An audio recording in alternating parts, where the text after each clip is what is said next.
What's up, everybody? It's your favorite starving musician, Jackie Jordan, back here with another video, and you are tuned in to another episode of a short podcast with Jackie Jordan.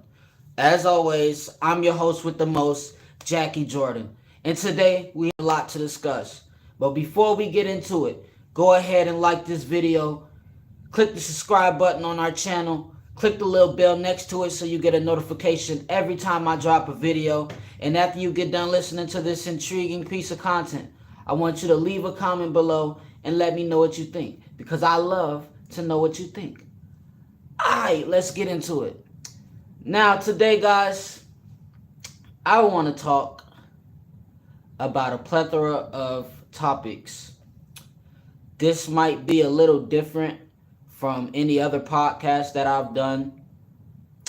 This podcast is going to be a little bit more personal. I'm going to welcome everybody into my mind in the way that I think. And hopefully I don't scare anyone away. Hopefully I find some people who kind of think the same way as I do. That's kind of the purpose of this channel, to build a community of like-minded individuals with common goals, so that we can help bring change in this world, because that's something that is very dear to me, bringing change and leaving a positive impact on this world. When I first got into music, I told you Michael Jackson inspired me to be a musician when he passed away, because I seen the enormous impact that he made all over the world. And it was that moment where I said that this is what I wanted to do for the rest of my life. So to me, it's all about impact. I've been saying it, I'm going to keep saying it. I believe that I am a servant of the people, and I am here to serve you all and to give you all great content, to help share some of my life lessons with you all, to help inspire people around the world. That's my mission. That's my life goal. And I do it with my music. I do it getting on here, sharing my voice, using my platform. I do it out in the community. I do it when I'm at church and I'm going on outreach and things of that nature. Helping people is my life's goal. Unfortunately, we live in a time to where it's very hard to be a good-hearted person in this world. I was raised by a single mother. In my opinion, women cannot raise young men to be men. I feel like growing up, I was indoctrinated with a lot of beliefs that kind of made me soft in a way and susceptible to the evils of this world. And it wasn't until adulthood and me trying to create a business and trying to break some of those generational curses where I was able to realize that I was kind of indoctrinated with some false beliefs. And I realized that if I wanted to be successful in life, I would have to get some new programming. And through that programming is when I was really woken up to the idea that the world, and especially here in America, the system is set up for us to fail. The system is set up for us to be unsuccessful. That's why they don't teach things like financial literacy in public schools, because they want you to get to the age of 18 to run out here in the world and make mistakes and go to college and take out $40,000 worth of debt that you're going to be working the next 40 years of your life to pay off. They don't want you to know all of these things because they want to keep the poor poor and the rich rich. We see it all the time with our laws. The reason why people don't believe in politicians anymore, because politicians will lie to us and try to mislead the people, and taking money and misappropriating it and put it in areas that don't benefit the community directly. And I just asked myself, like, why is it this way? Isn't there enough money to go around? Not really. In theory, there's enough money for everyone. The top 1% of all money in this country. So we've got, I believe the number is 46 trillion. That's how much money the top 1% of this country has. That's enough money for everybody to get some millions. Everybody can get some millions. But why is it that only just such a small amount of people have that type of money, that type of power, that type of influence? And that's because it's a system. And the system is designed in a way for the average American and the average person to fail.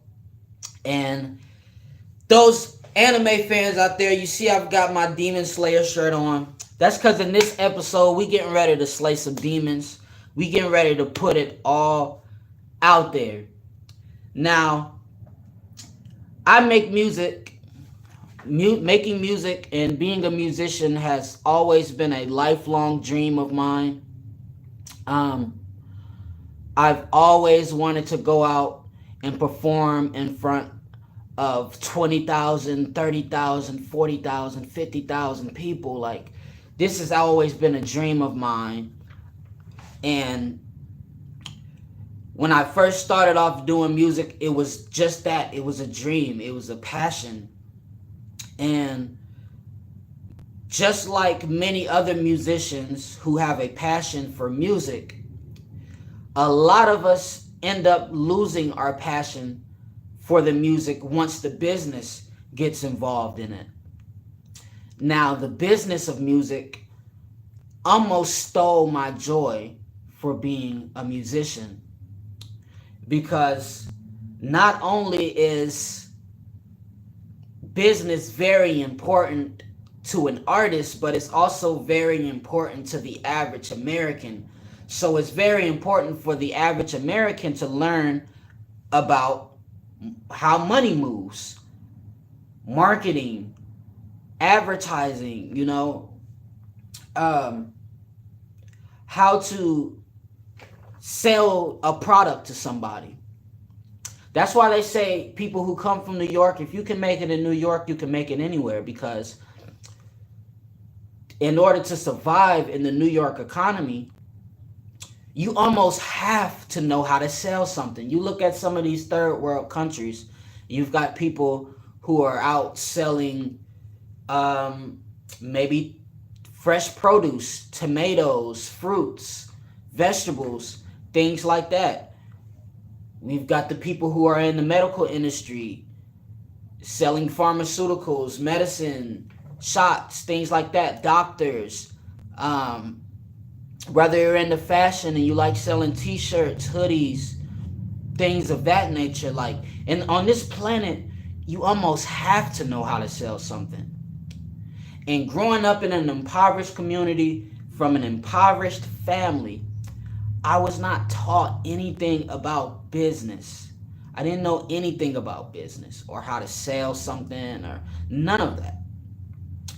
So whenever I started to do music and I realized that it wasn't as simple as just uploading a song and then going viral and being rich overnight, it wasn't as simple as that. So I had to learn the hard way on how to make it, and that's actually turning yourself, me as an artist, into a business.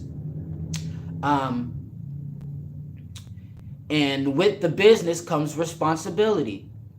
As an independent artist, if you don't have a team of people around you helping you, it's going to be very hard for you to reach any sort of plateau or success. Like, it's going to be super hard for you to achieve something like that. And in my case, I told you guys that I moved around a lot. I was constantly on the move, changing schools, moving from city to city, state to state. So I wasn't able to develop long-term friendships like many people were able to do. So when we talk about putting a team together, I didn't always have a team that was easily accessible, of people who were like-minded and who wanted the same things out of life that I wanted. Yeah, you got a bunch of people who say they want this type of stuff, but when they get around people like me, people who are truly passionate, who every single day I live and I breathe this, right? People understand that they don't really have what it takes to be successful in that, because it takes a lot of time, a lot of sacrifice, a lot of effort, and a lot of people just aren't built for that. So in a way, that kind of isolates you right there. So just learning this business and putting myself in certain situations and networking in certain rooms, being around certain celebrities and people who are well on their way to being celebrities, I always had this innate ability to observe twice as much as I speak. I'm always listening and observing twice as much as I speak. I like to think that's the reason why we have 2 ears and only 1 mouth, so that we can listen twice as much as we speak. And my life story and the way I've grown up has led my personality to be an introvert. To those of you out there who are into personality theory, my personality type is of an INFJ. And INFJ stands for introverted, intuitive, feeling, judging.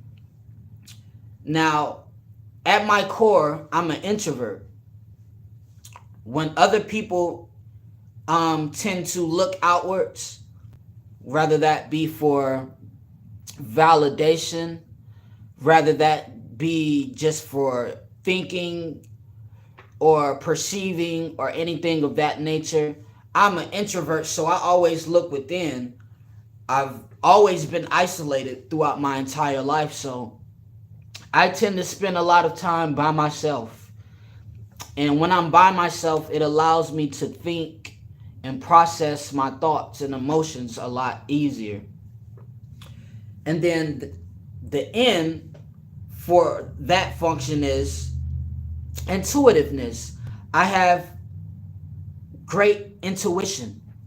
I'm able to feel things in my spirit when something's not right, when maybe God is trying to tell me that I need to go this way instead of that way.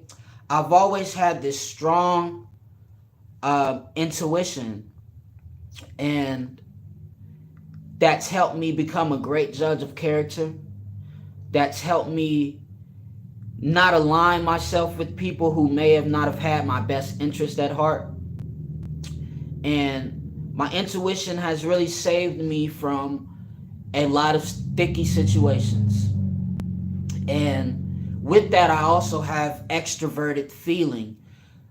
So just naturally in my nature, it's just, I'm such a caring individual. Because I'm so introverted, because I have this strong sense of intuition, I'm able to feel other people's emotions. I'm able to look at someone and I can look past the mask and how they're trying to be perceived by the world. I'm able to look past that and see how this person is really feeling inside. And not only that, but I'm able to take on those emotions and make them mine. I can't see someone lose their life in front of me without tearing up. I can't see someone cry in front of me without feeling emotional or wanting to run over to them and help them. Just in my nature, I'm a caring individual. And also with that comes the F in INFJ, which means, I already got to the F, but the J in INFJ meaning logic. The J stands for judging, which means I'm a logical person. Rather than looking at things from a perceived way, I'm able to internalize them, think about them logically, and make decisions from there. On top of all of that, I'm a Christian, right? So I'm very in tune with the spiritual and my faithfulness. All of these things make up who I am. So why do I say that? I say that to say because this industry, this music, this entertainment business is the wrong fucking business for an INFJ. Because everywhere you look, there's a devil. There's somebody who doesn't have your best interest at heart. There's a narcissist. Everywhere you look in this entertainment industry, you will find someone operating in what I would like to call the devil's playground. What is the devil's playground? Well, look at Hollywood. Look at everything that's going on in the industry, everything that's being pushed down our throats in the media, whether that being social media, news media, right? All of this that is being pushed down our throats as human beings is not of God, it's of the devil. And in an industry like this, there's two things, well, really three things that run the world. That's sex, drugs, and money. Those are the three things that run the world: sex, drugs, and money. Let's talk about sex. Don't we all love to talk about sex? We see it all the time. These billionaires, multi-millionaires, people who have all the money in the world and all the influence. Don't you think it's kind of strange that these are the same individuals that usually end up wrapped up in some sex scandal, whether we're talking about human or sex trafficking, whether we're talking about sex with underage girls and boys, whether we're talking about rape or molestation. Why is it that all of these people who have the most money in the world always end up in some fucking creepy ass shit? Well, if you're a Christian like me, our Bible tells us why.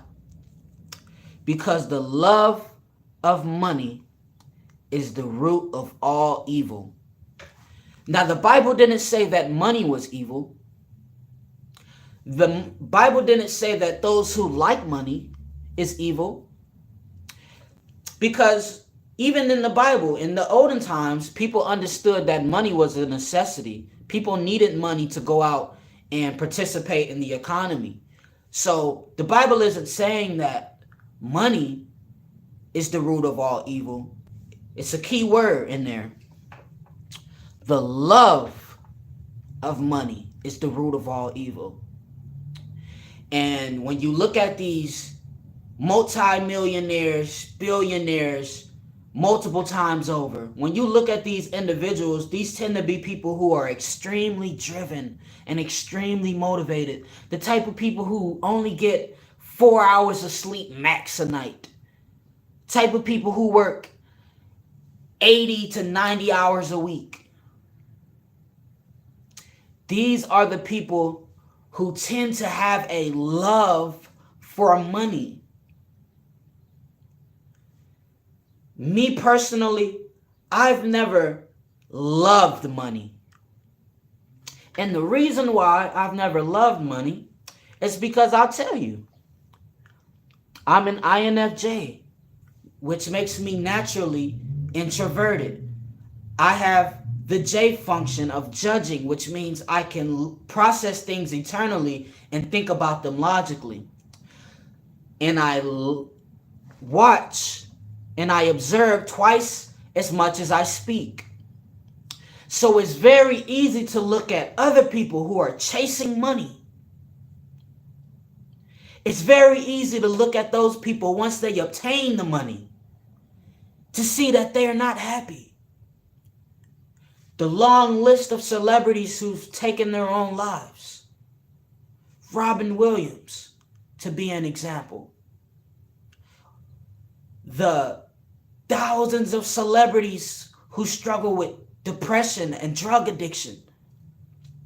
These people have all the money in the world. They have all the success in the world, but they're still not happy. And then we just go on Instagram and we go and we look whenever TMZ reports about some celebrity having some type of emotional breakdown, or they get exposed for dealing with some kind of drug addiction. All you got to do is go down there and look in the comments and look at what the people, the normal people, just like me and you, are saying. Oh, that's a shame. Got all that money and still ain't happy. That's because the average person, because we don't have money, because money isn't a luxury to us like it is for some people, we just innately think that money brings happiness. I disagree. Because there's too many examples out there to show us that money does not equal happiness. And from my experience, what I've learned, true happiness comes from within. True happiness comes from purpose. In this industry, especially in the current business model for record labels, they're looking for artists who are popular on the internet, who already have a built-in following and a certain amount of influence, so they can take them in, give them record contracts, make them music. You listen to most of these, I like to call them entertainers. I don't like calling them artists, because they will tell you they don't care anything about fame. They don't care anything about their fans. The only thing they care about is money. You hear it in all of these rapper songs all the time. It's all about the money. That's all they care about. And remember, the love of money is the root of all evil. So, what tends to happen whenever these new entertainers come in and try to be perceived as artists? Think about the narrative that is being projected. The stereotypes of black people that are being projected. I might say some names in this video. I don't really want to be a person that says a lot of these artists' names, because it's not my place to judge anybody. But I won't be me if I didn't call out bullshit when I seen it. But we look at what's going on with Sexy Red, Sukihana the Goat. You look at these women, these black women who are beautiful black women, but you see the stereotype that is being put out there for millions of little black girls to follow.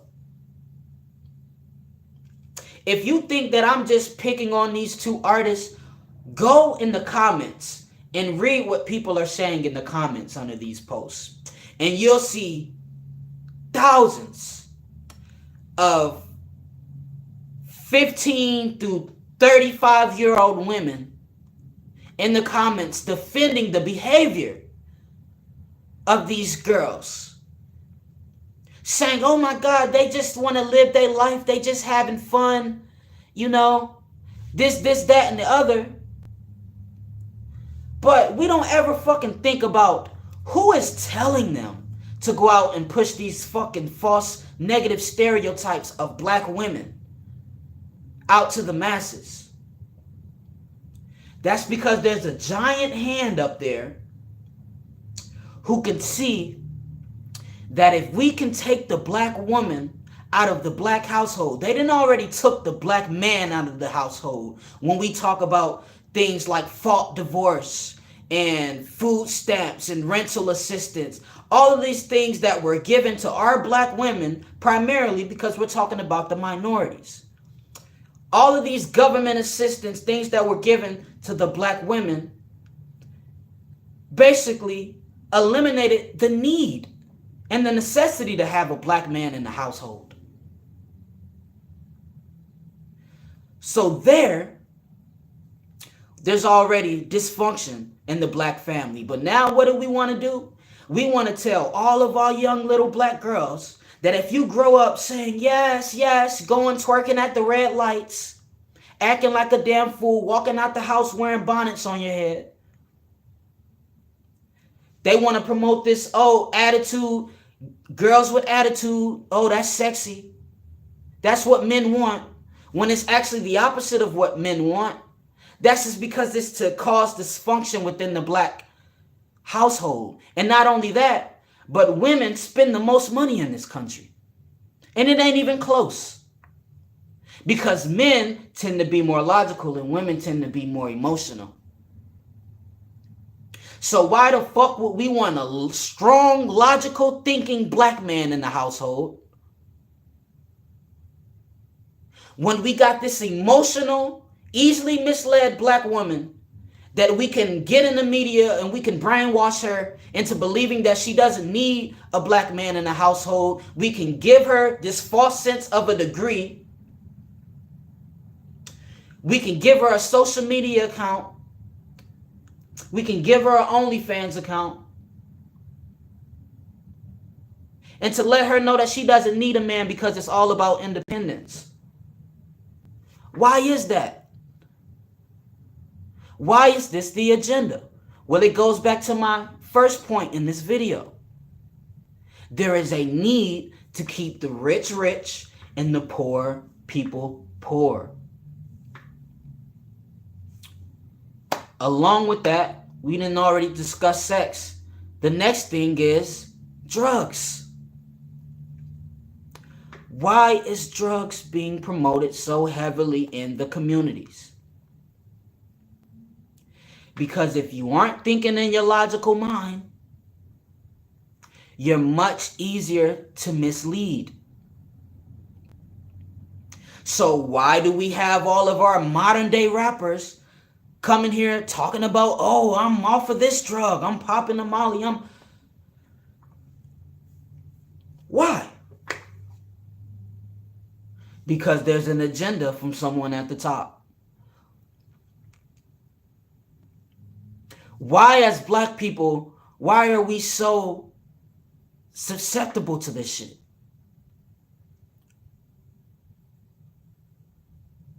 Why? We don't even understand our full power and our full potential. If you ask me, there's nothing more powerful than a black man and a black woman together. There's nothing more powerful than that. When we're at our best, nobody can stop us. Yet there's such a concerted effort to stop us. And we keep taking the bait.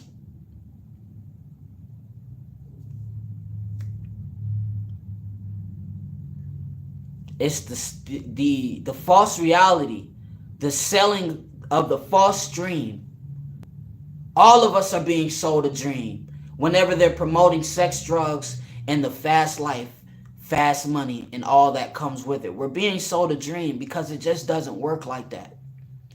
And it only leads to the dysfunction that is being perpetuated again and again and again in our society.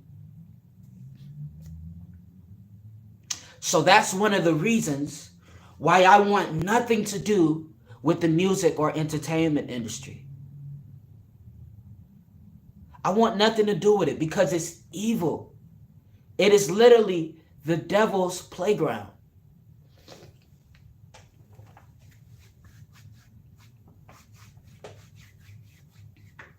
In addition to being the devil's playground,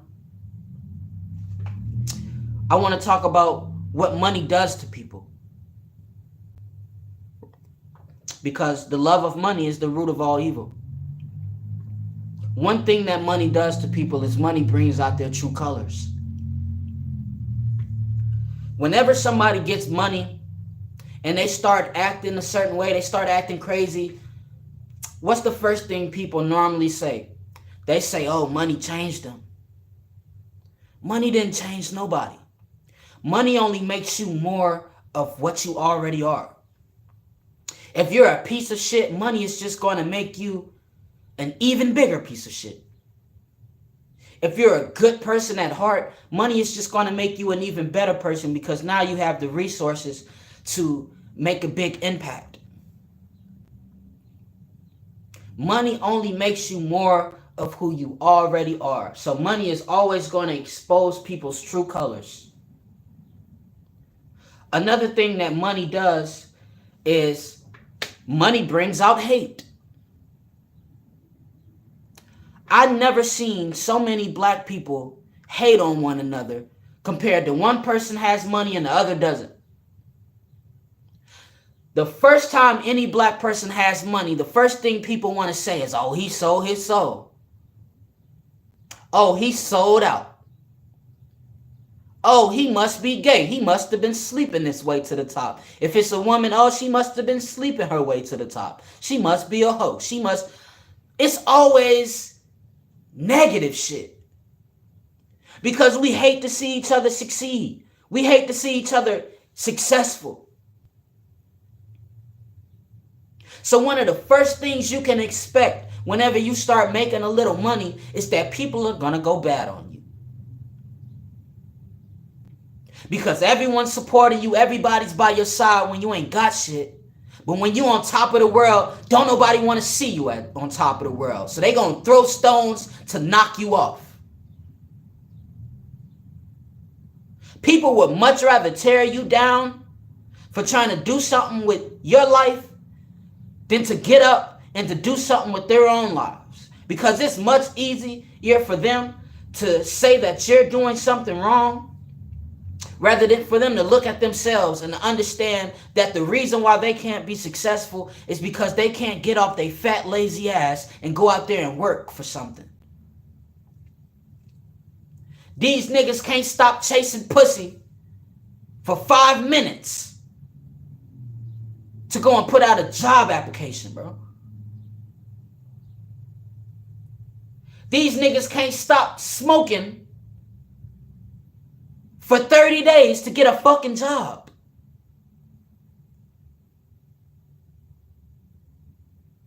Yet, whenever you get a little money, you get a little paper, you out here getting a little power, a little success, and people want to tear you down to make themselves feel better about their fucking weak, miserable lives.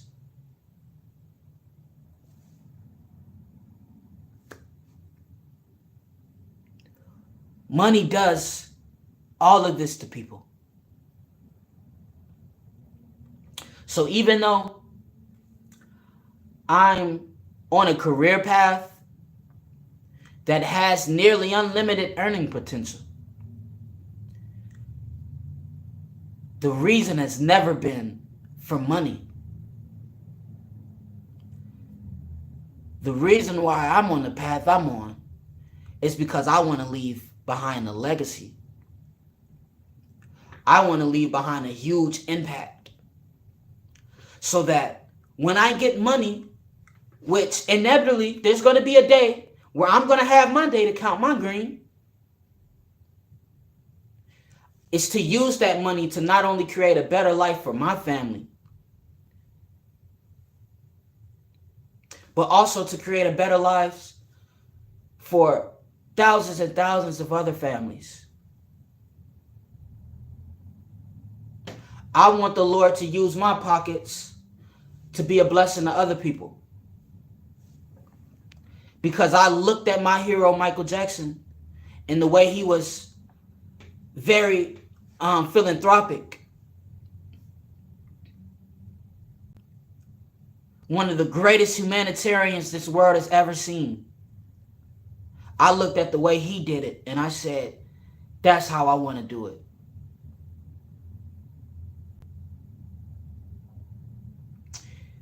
Another reason why I want nothing to do with this industry is because it's a dog-eat-dog world. There's no friendship. There's no loyalty. There's no, oh, I remember you did this for me. It's about, what have you done for me lately? We look at what's going on with Drake and the fucking Avengers versus Thanos shit that's going on. You got all of these artists that Drake has helped. He's helped many of these artists to their first #1 record. He's helped many of these artists to their first taste of Billboard success. All of them, every single one of them that's going against Drake, he has helped in one way or another. But Kanye said it. They're having meetings conspiring against this man, how to take him down. And you ask yourself, why?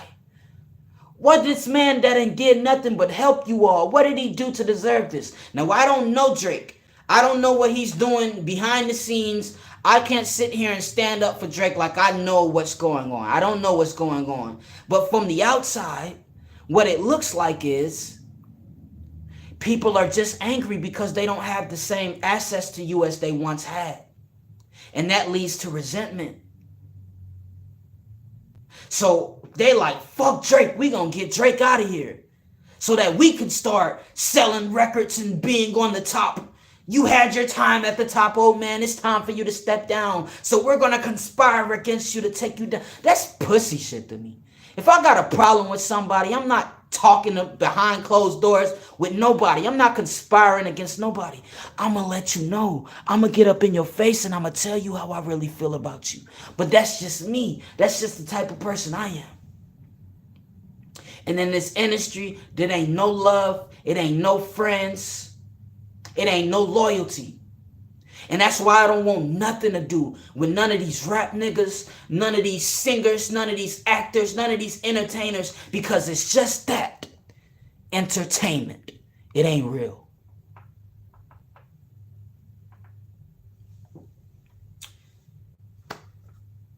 And with that, brings us to the conclusion of this episode. I want to thank you all for tuning in to another episode of A Short Podcast with Jackie Jordan. As always, I'm your host with the most, Jackie Jordan. If you enjoyed this video, I want you to take the time now to hit the like on this video. Leave a comment.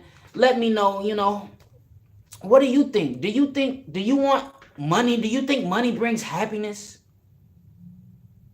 I know we all say we want success and we want to be famous and this, but do we all really know what comes with that life? I want you to comment right now and tell me if you think that money leads to happiness. If you enjoy listening to my content, if you enjoy this podcast, I ask that you hit the subscribe button on our channel. Click the notification bell right next to it so you get a notification every time I drop a video. And until next time, it's your host with the most, Jackie Jordan. Peace out, y'all. Y'all be blessed.